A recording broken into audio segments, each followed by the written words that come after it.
Happy holidays. I'm Dana Denha, and you're watching FYI. As the year ends, it's time to take a look at some of the FYI highlights from 2025 during the first installment of the Year in Review. The Michigan Taiwanese American Organization, or MiTAI, brings cultural awareness and artistry to our local community through breathtaking performances, like when Amazing Taiwan stunned audiences at Myers Auditorium on the campus of Huron High School.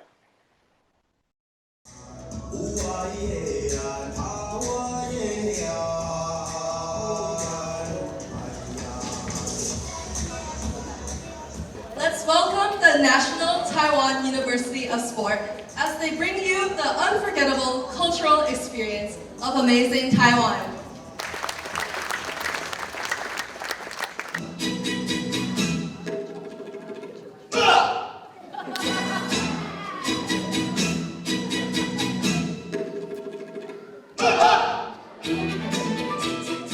Is going to demonstrate Taiwan's culture and tell the Taiwan stories through art. I'm very happy to have this opportunity to come Michigan and Ann Arbor to perform the culture of Taiwan. And I hope you enjoy our performance, and we are very happy to be here. It's the first time our group come to Michigan. And this time we will show the warm hospitality of Taiwan to everybody in Michigan. I hope you enjoy tonight. Music and dance is very famous in Taiwan. There's a common language because between the people. It's beyond the borders of different countries. And through this kind of dance and performance, I think we can more understand each other.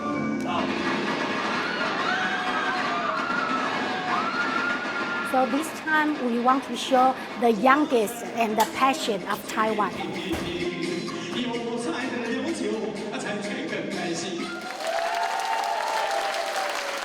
I hope that this kind of show can increase people-to-people relations between Taiwan, United States, and Michigan, and right here in Ann Arbor.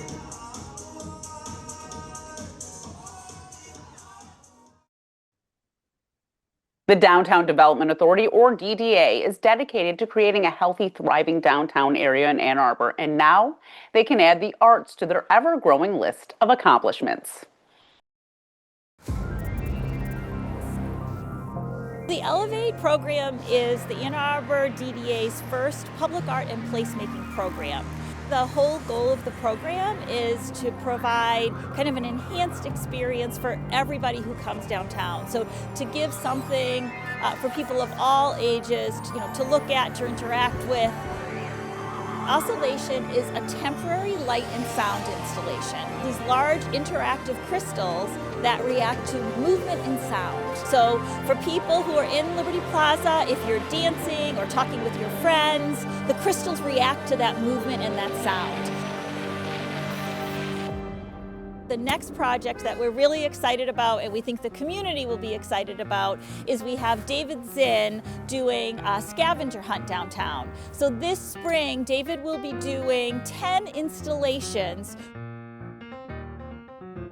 Come downtown and see this project and all of our projects and all of our businesses and just all of the great things. Speaking of arts and culture, 2025 has been quite a journey for Theater Nova, bringing exceptional stories and standout performances to the stage in honor of 10 years in the business. FYI cameras have caught the action throughout the year to see firsthand why this professional theater company will be celebrated for decades to come. Watch this year's coverage of Theater Nova's performances next.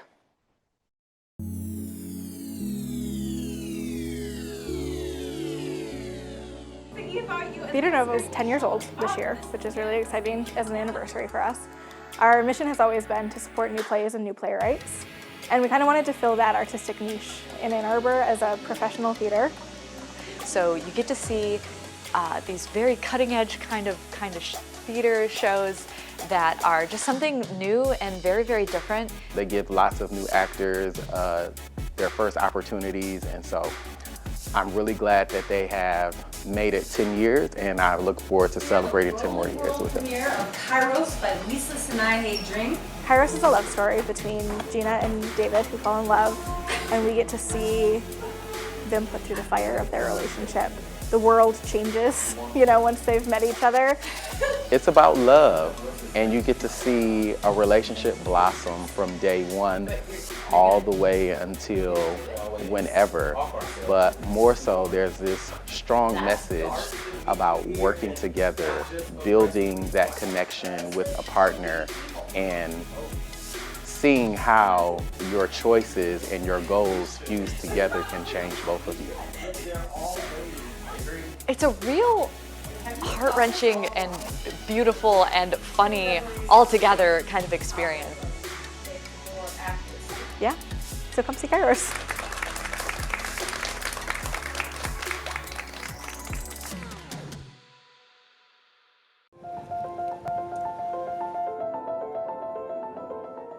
It's such a wonderful opportunity to be directing a show during this milestone because Theater Nova has just kind of always been, since its inception, a bastion of new work in Ann Arbor, and it's so cool to see a place that uplifts new stories, uplifts new playwrights. I was actually part of Theater Nova's very first season when I was right out of college doing Bright Half-Life, so to be back in its 10th anniversary season, and then as well as the 100th anniversary of the moments in Eclipse feels really, really special. Eclipsed is based on a true story. It is historical fiction, and it centers around this doctor, Ashin Sweet, and his wife, Gladys, who attempted to integrate an all-white neighborhood in Detroit in 1925, and they were beset by an angry mob, and a whole bunch of terrible consequences ensue. And so what this kind of focuses on is we reframe the story to surround Gladys and the women in her life, because so many articles only talk about Ashin Sweet and his wife. I am playing Gladys Atkinson Sweet. She just stayed true to herself. She stayed true to herself of like, I want to be a music teacher and share like, you know, music is my gift, and I want to share that with other people and also be near my family who support and love what I do. And just continuing to just not only be her genuine self, but fight for that same reasoning with other people in her community. It's important to venerate these folks, right? They were early civil rights leaders. And so often we think about the 50s and 60s, maybe even 70s, as the time when all these civil rights advancements were made in the United States. However, a lot of what we see from those large, soaring speeches have a direct through line from the work that Gladys Atkinson Sweet did and her speaking tour that she did with the NAACP. This play is so infused with so much love and so much history and so much ancestry that it's a canvas opportunity.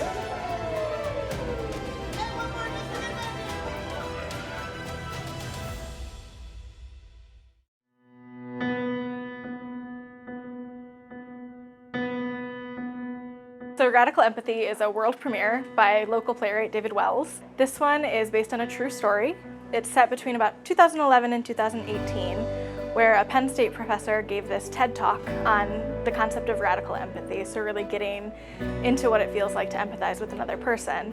His talk was about what life was like in Iraq during the war, and this guy in Iraq, Bassem, ends up emailing him, and they forge this friendship. He Skypes him in, and they talk. And it's all about putting yourself in the shoes of a normal Iraqi citizen. The reality of 2025 is that every single day people are dealing with what Bassem deals with in the show. So we wanted to be sensitive about that and also make sure that we're giving a voice to what that experience is like as best as we can. It deals with empathy. It's right in the title. It's called Radical Empathy. And it deals with putting yourself in other people's shoes. There's so much theater and art in the world, and there are brand new voices who are writing new stories and new takes on stuff every single day. So it's really a blessing to be able to find those new works and give them a voice.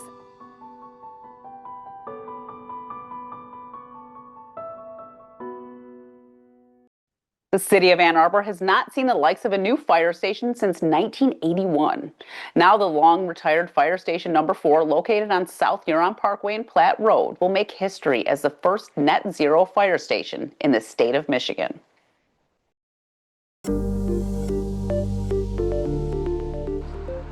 Today we are here to celebrate the groundbreaking for the city's first net zero energy fire station, also a gender inclusive fire station that sort of aligns lots of city values, so very exciting day. The station is being dedicated to Mindy Kerr. Mindy was our first woman firefighter, and she started in the early 80s, had a long career here, retired as a driver operator.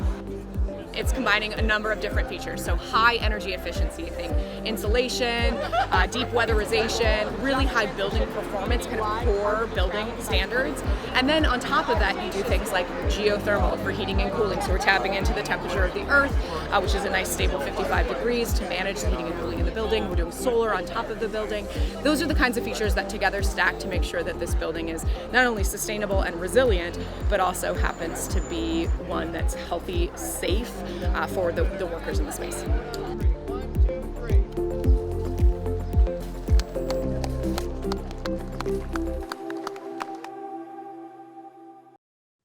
At 7:15 p.m. on June 25th, Dr. Ralph Yang went on what he thought would be a typical walk. But that quickly turned to a dire situation for the 82-year-old Ann Arborite with Parkinson's disease. Ralph had fallen into a creek and didn't have the strength to stand.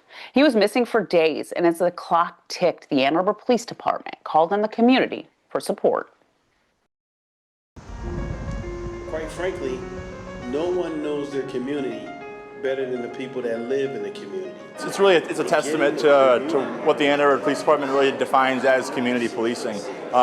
We don't police the community, we police with the community. So for us to be able to get the community involved, let them know, hey, this is what we need, who can step forward, and we had no clue how many people would show up. And to have hundreds of people show up on less than a day's notice, just hundreds.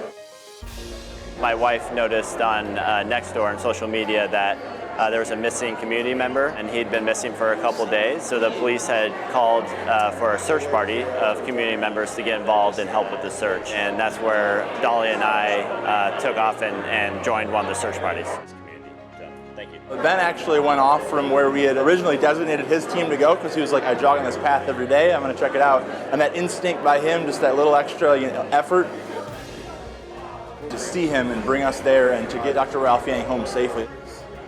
When I first saw that it could be him, I was initially just shocked and excited that he was found. The next step was going down there, checking on him. Even though he wasn't responding to me, I could tell he was alive.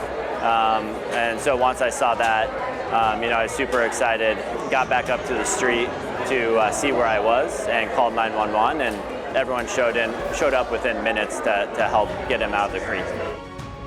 It was incredible to see the turnout, and then now today, just to be able to celebrate with that same community and come together just to show the fruits of our efforts, right? To show that community effort, those people that said, I'm going to set down whatever plans I have tonight, and I'm going to go out and I'm going to do this on a moment's notice, and for that to be successful and for him to be brought home safely, that's just so cool. We love that.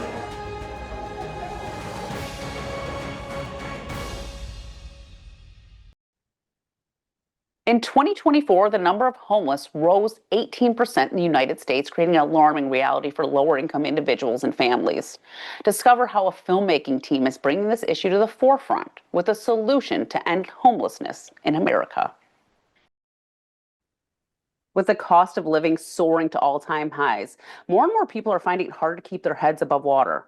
Homeless numbers are on the rise at alarming rates throughout the country, and Beyond the Bridge, a solution to homelessness, is tackling the issue head-on, with special screenings of the film followed by panel discussions with local decision makers and a campaign to end homelessness at the national level. Joining me is Don Sawyer, producer and director, Tim Haskell, cinematographer and editor of Beyond the Bridge, and Jennifer Hall, executive director of the Ann Arbor Housing Commission. Welcome to the show. Thank you. Appreciate it, Dana. Well, let's start with you, Tim and Don. Tell me about how you guys got together to sort of start creating films about homelessness, and what made you want to start talking, get this conversation going. Well, I will, for me, I used to live in LA and I would go down to Skid Row and pass out food and clothes, but I had no idea what was involved with homelessness. And then I moved back to Indianapolis for family reasons, and I did the same thing. I found a homeless camp and I just worked out. And then some guys came down with cameras. They wanted to shoot stories in the camp, and so I went around with them to give them camp cred. You know, I grew up I was born and raised in the former Soviet Union in the country now known as Belarus. And my childhood, it was extreme poverty. You hear stories about the Great Depression in the United States back in the 30s. That was my childhood. And so, but we did not have the homelessness of the kind that the United States has, and it just made no sense to me. But when I first moved here, I've lived here for, it's my third decade now, more than half of my life. Um, when I first got here, I was like, well, people want to be homeless. Why not? It's a free country, right? I didn't know anything about it. And then, I met Dawn. My future mother-in-law. She's a big nationwide homeless advocate. I started learning about it. And right around that time, I became a U.S. citizen. I was like, I want my first big project to become I want to do something good for this new country of mine, and I want this to be the topic. And so Don and I, we were showing our previous film Under the Bridge, the criminalization of homelessness, in various venues around the country, and people were very grateful for the film. It was very well filmed, very good film. But they kept saying, thank you for pointing out the problem, but what is the solution? And that's when we were like, we got to find out what the solution is. And that's how this project was born. Well, tell me about this film, Beyond the Bridge, A Solution to End Homelessness, and what people can sort of expect of it, and give us some ideas of what these solutions could be. Okay, yes. The thing that what they'll see is an honest exploration of the question of how do we solve homelessness? Because we didn't know, we had not even heard of housing first or any other really good solution when we started. And just along the way, we learned these things, and then we got to a point where it's like, here's all these innovations, great innovations like prevention programs, health centers, all this stuff, but around all of this, homelessness is increasing in these communities. So we were like, we don't want to do a film on innovations. We want to do a film on actual solutions. So we kept looking to the consternation of our funders. It got a little longer than they wanted it to be, but we found two communities, Milwaukee and Houston, that actually took the industry that's standing, the homeless help industry that's standing, and they moved it around to where the purpose of it was now to end homelessness versus year to year keeping it going, which is what the industry actually is at this point. You have to intervene into that before you can actually get ahead of homelessness in a community. And that is based on collaboration, unprecedented collaboration for most communities, to have a group effort of all the stakeholders working from the same page in the same homeless response system, in a very cooperative way. And that's what you'll see in the film. The remarkable thing about the film, I do believe, is that it's not yelling at anybody.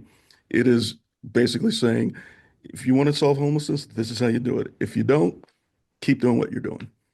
And it's hopeful. People who are currently experiencing homelessness or formerly homeless come up to us and they tell us, thank you for seeing me. What we did with our film, outside of just looking at solutions, also we put the face to homelessness. We humanize the people who general public out there just doesn't want to talk about, think about. So that's a big aspect of it. And we also look into the systemic causes of homelessness. What role racism plays in homelessness, and so it's a fairly comprehensive look at the subject of homelessness, but it leaves the audience with a very hopeful, feeling that we can actually do it, end it together. Well, let's watch the trailer for Beyond the Bridge, A Solution to Homelessness, and you can reserve your seat for the March 11th screening and discussion. As a communications professional working on homelessness, I have been waiting for this movie. Oh man, I'm gonna cry.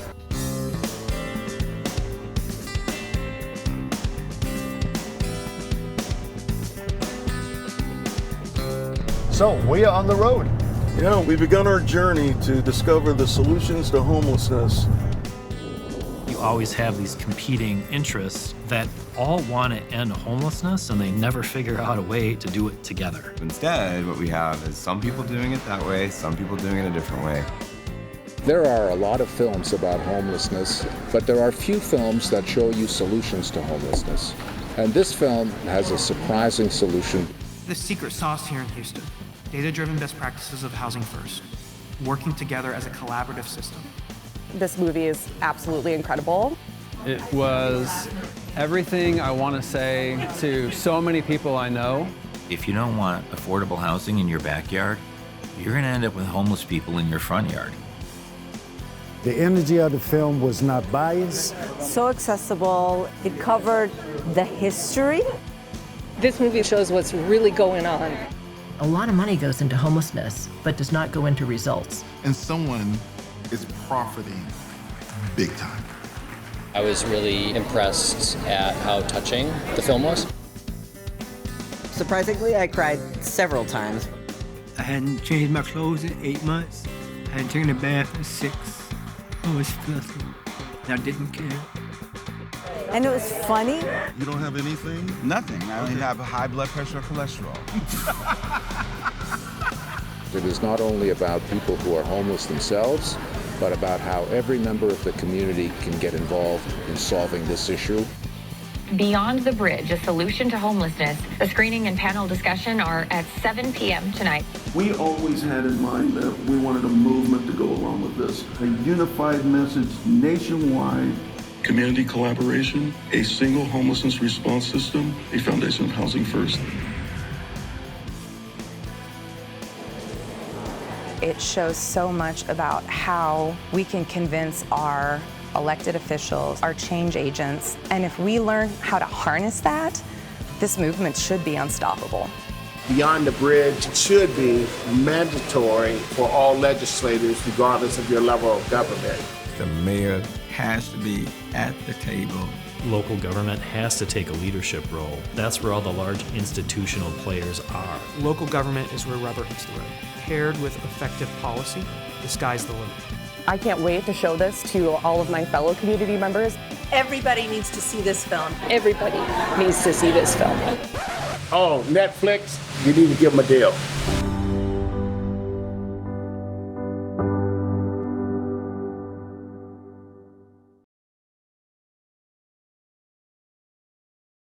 I'm here with Jennifer, Tim, and Don, and we're talking about Beyond the Bridge, a solution to end homelessness. You know, you're talking about going to different communities, and one of the communities you are going to is Ann Arbor. Jennifer, can you talk about what it's like here in Ann Arbor, and do you see homeless numbers on the rise currently? Yeah, I've actually been doing this work, started out being a homeless advocate about 25, 30 years ago as well. And the homeless numbers are on the rise, and it's really disappointing based on the work that has been done in the community. And I had the pleasure of being able to watch the film before it is put out to the public in Ann Arbor, so I know the research that was done by Don and Tim and what their message is. I feel like in Ann Arbor, I'm not even going to say Ann Arbor, I'm going to say Washtenaw County, because it's really not it's not a one community specific solution. You do have to collaborate with your neighbors and your other partners in the community. I feel like we're more than halfway there in that when Don talked about intervention is housing. Intervention is not shelters. Like shelters are a short-term emergency solution. It's not a long-term solution to the problem. And folks who live in Washtenaw County know how expensive housing is here. So every community has a little bit different housing market, but the solution is always housing, and housing first, meaning you don't have to be clean and sober to get housing. You don't have to deal with whatever health issues you have or job or financial issues before you get housing. You get housing first, and then you have a supportive services. It's called permanent supportive housing that you provide to help people stay stabilized and stay in housing, and then they have that base to grow and make changes in their life and stay housed. And we have adopted that. About 10 years ago, we adopted that philosophy within those of us who do housing and homelessness provision in the community. It was a very hard decision because about 10 years ago, we changed how what's called a continuum of care. A continuum of care is all across the United States. It's funded by HUD, and it's those of us who work in this arena, plus like the police, the schools, the mental health system, we all try to work together to solve homelessness, and there's federal funding involved in sufficient amounts. We always have to leverage local resources to address the issue.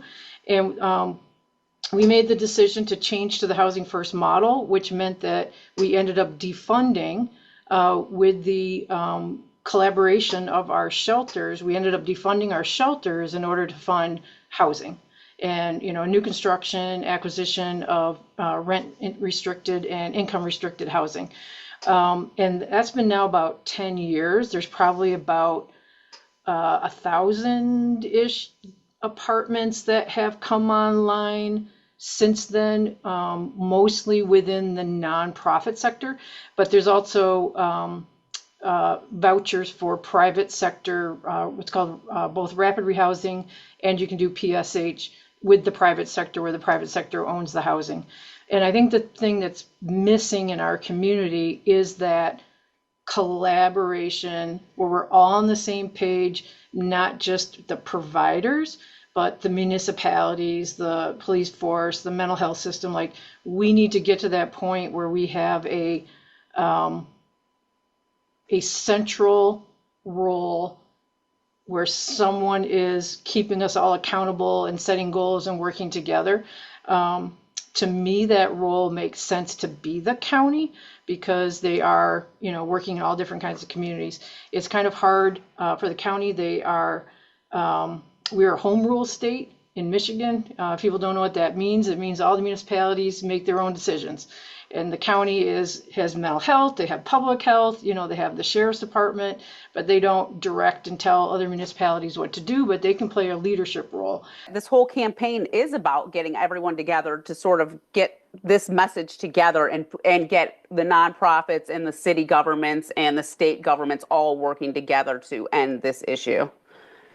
Yes. Yes, absolutely. You get our goal is to get all the right stakeholders in the room, people who have the power or the connections to affect real change, and then them to hear the message, this hopeful message, we can do this, and then look around and there's 500 people staring at them, and it has happened in some places where months later we read these articles where they refer this to this event. They say, hey, we went to this film and then there was a lot of people, we are beholden to them now. So yeah, absolutely, that's the goal. We're trying to create town hall meetings, where everybody has the goal, everybody wants it gone, everybody wants it solved, and we're trying to create environments where everybody can come together and talk about it in a civil way. One of the biggest shocks that we've received through this whole thing is having extreme MAGA coming up to us and saying, thank you, this makes sense, all of that stuff, so come on Tuesday, and we'd love to say hi. Yeah, well, thank you all for being on this show. All three of you are very inspiring. The work you do needs to be done, and there has to be people like you to start these conversations and get the ball moving in the right direction. For more on this and other programs, visit a2gov.org/CTN, visit youtube.com/CTN Ann Arbor to see all that we have to offer. And remember to like, subscribe, and ring that notification. Thanks for watching, and tune in next time to FYI.